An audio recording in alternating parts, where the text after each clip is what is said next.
La religion romaine était une religion froide, officielle et matérialiste. Pas étonnant qu'elle ait eu des concurrents.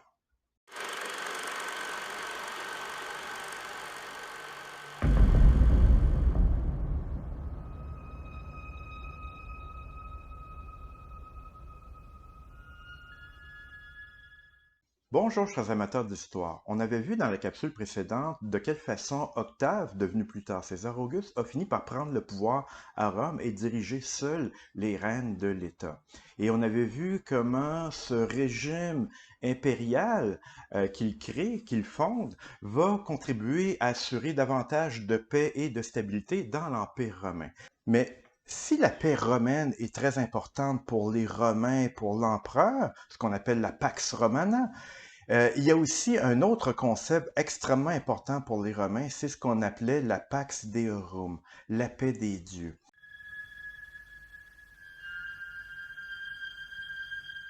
Pour les Romains, il était toujours essentiel d'être en paix avec les dieux. C'est que les Romains considéraient que s'ils avaient réussi à conquérir cet empire aussi immense, ce n'était pas tant à cause de leur talent au niveau militaire ou leur habileté politique, c'était essentiellement parce que c'était un peuple très religieux qui honorait bien les dieux. Et les dieux les récompensaient en leur donnant autant de pouvoir. Alors, aux yeux des Romains, ils ne sont rien tant qu'ils n'ont pas la protection des dieux.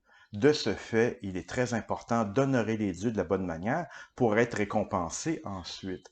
D'où l'importance de la religion à Rome. Et à Rome, il y avait de nombreux dieux. Hein. C'est une religion polythéiste que la religion romaine.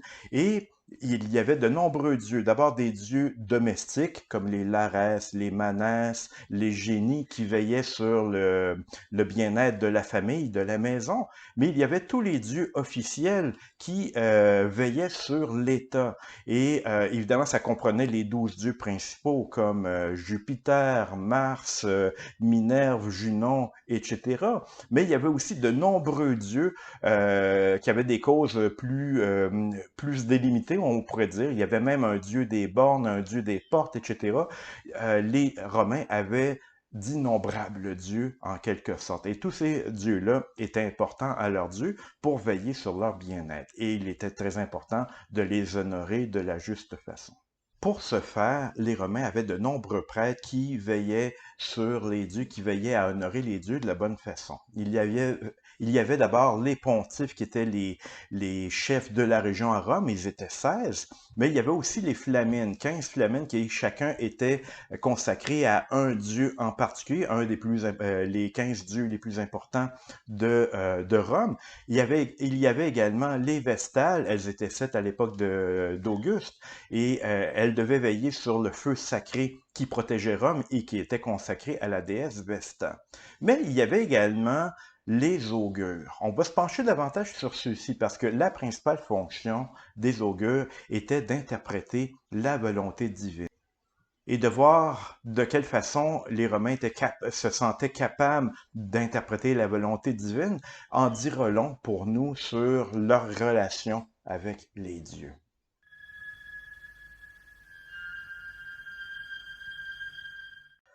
Alors pour les Romains, on l'a vu, c'est extrêmement important de respecter la volonté divine. Et pour ce faire, il faut la connaître, cette volonté divine.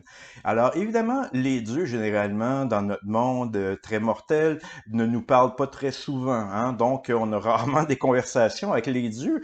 De ce fait, les Romains en sont conscients et ils vont trouver un moyen qui, pense-t-il, leur permettre de connaître la volonté divine. Et c'est à travers les présages, à travers les différents messages subtils que les dieux nous envoient quotidiennement. Alors, les augures avaient justement la fonction d'interpréter ces présages envoyés par les dieux. Alors, il faut savoir que les Romains étaient extrêmement superstitieux, alors ils croyaient que les dieux leur envoyaient constamment des messages à travers toutes sortes de choses. Quelqu'un éternuait à un moment spécial, où il y avait un coup de tonnerre au moment où quelqu'un finissait de parler, et c'était manifestement un dieu qui tentait de s'exprimer. Alors donc, il y avait les augures qui étaient des prêtres désignés pour interpréter cette volonté divine. Et de ce fait, les Romains croyaient être en mesure de bâtir une véritable relation avec les dieux. Et cette relation se résumait par trois mots. Do ut des. Je donne afin que tu donnes. Alors pour les Romains, c'était très simple. Alors si on faisait des sacrifices et pour les dieux, de ce fait, les dieux allaient récompenser ceux qui font les sacrifices. Alors donc très important de faire des offrandes aux dieux.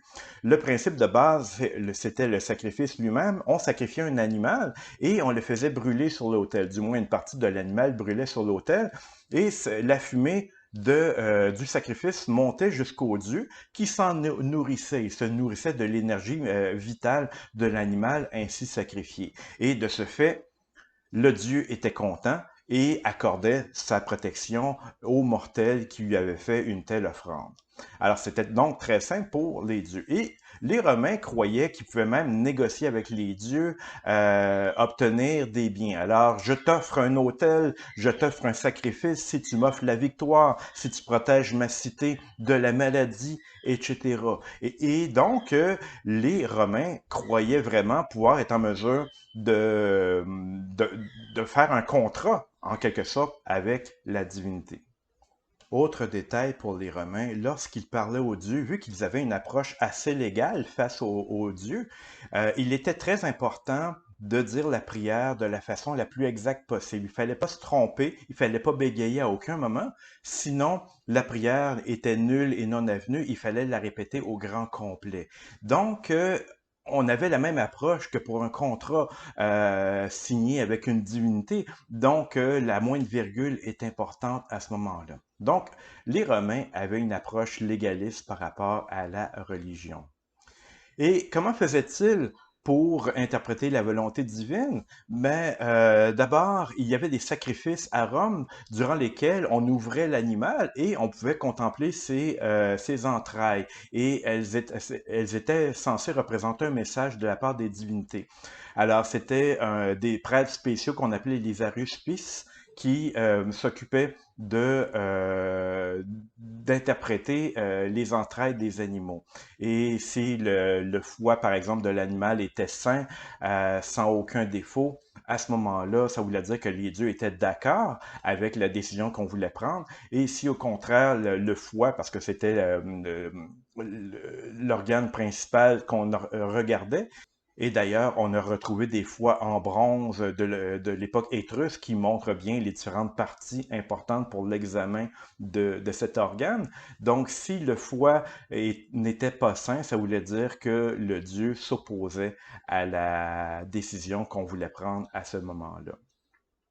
D'ailleurs, l'armée romaine était toujours accompagnée de poulets sacrés. Alors, au moment de combattre, le général faisait nourrir les poulets sacrés et si jamais les poulets avaient un bon appétit et mangeaient les grains qu'on leur donnait, ça voulait dire que les dieux étaient d'accord avec l'attaque qu'on préconisait. Et si au contraire, les poulets ne voulaient pas manger, à ce moment-là, ça voulait dire que les dieux s'opposaient à l'attaque qu'on préconisait.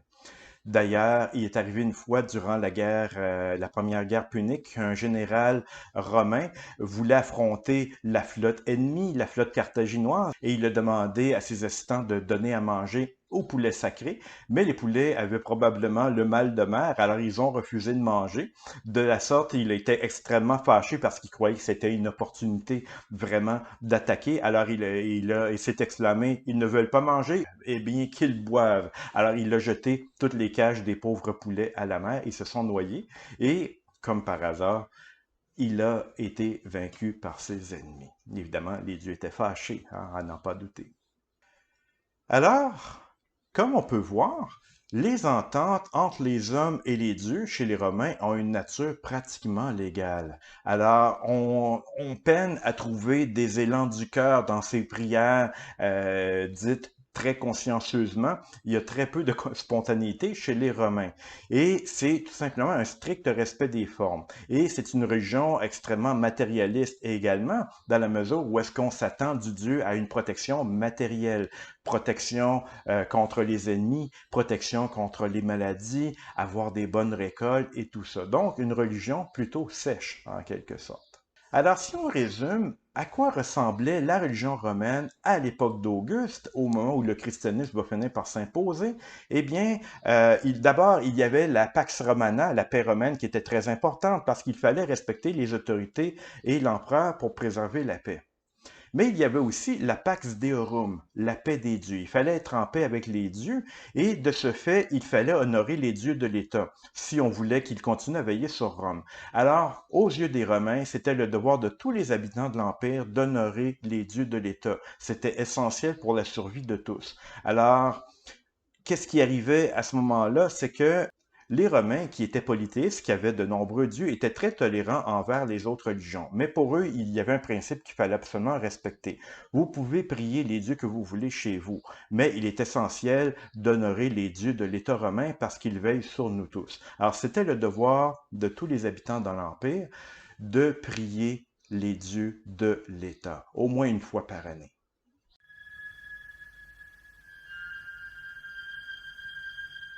Alors, si on regarde la région romaine dans son ensemble, on devine un certain problème. C'est que la région romaine est une religion froide, matérialiste, officielle, et aussi elle n'offrait aucun salut dans l'au-delà. C'est que lorsque les Romains mouraient, ils croyaient qu'ils se rendaient dans un endroit extrêmement triste, la plaine des Asphodèles, où ils s'ennuyaient pour l'éternité.